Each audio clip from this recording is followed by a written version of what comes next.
Spain ప్రభుత్వానికి ట్రంప్‌కి మధ్యన మాటల యుద్ధమే జరుగుతోంది.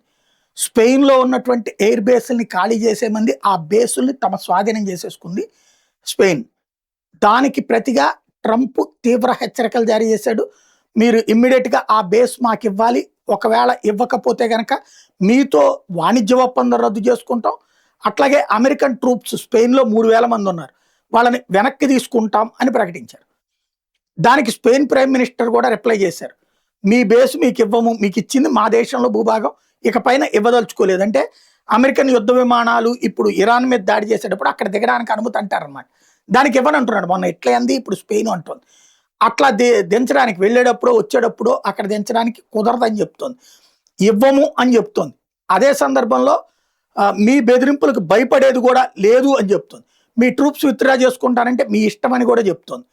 ఇప్పుడు ట్రంప్ దీని మీదన ఏం చేస్తాడు అన్నటువంటిది చూడాల్సి ఉంది. నాటోలో నుంచి కూడా స్పెయిన్ని తీసేస్తానని ట్రంప్ చెప్తున్నాడు. అట్లా సాధ్యమా అన్నది చూడాల్సి ఉంది.